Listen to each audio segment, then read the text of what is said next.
Hello friends! Summer flew right by and chances are your kids or kids you know are back in school already, or perhaps you're back in school. Taking those photos of the first day of school can bring on a rush of feelings. Since you all have requested more scrapbook layouts and process videos, I thought this would be a great opportunity to showcase my latest collection with American Crafts, Slice of Life. We actually took the pictures of the first day of kindergarten before he actually started in the exact outfit that Jack had picked out so we could avoid the rush on the actual first day. If you haven't gotten a chance to snap yours yet, don't worry. It doesn't matter in the grand scheme of things when you take it.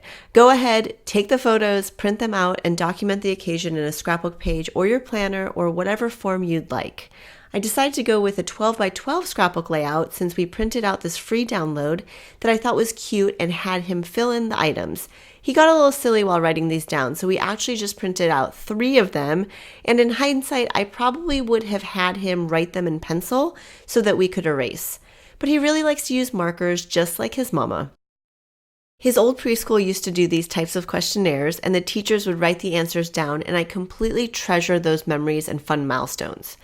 If you have a bright, sparkly child in your life who's also hitting huge milestones, keep watching because I'm going to share a few useful tips for documenting memories with small children. Even if you don't have any little ones around to make life interesting, these tips are useful for anyone who loves memory keeping in a tangible and meaningful way. Number 1, make it fun. Jack and I enjoyed mother-son craft time together to celebrate his big accomplishment, starting kindergarten.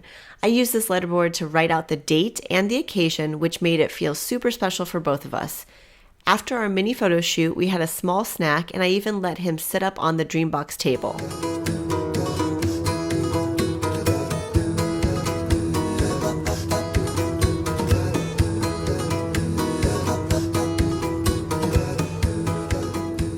Number 2, set realistic expectations. I definitely wanted to have some of Jack's own handwriting and include him in the process. Of course, he's only 5, about to be 6, and his attention span isn't always on the same page as mine. Even though I'm not quite sure what a robot artist is, I know he and I both had fun working on this together.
Number 3, keep it simple.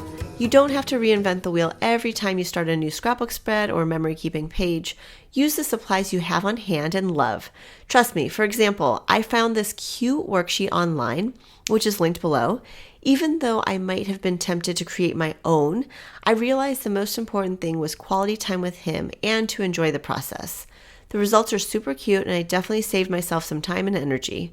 It's great to know that being creative doesn't always mean every little thing has to be DIY. Use what you have. I chose embossed Puffy stickers, die cuts, and thickers to bring the whole page together.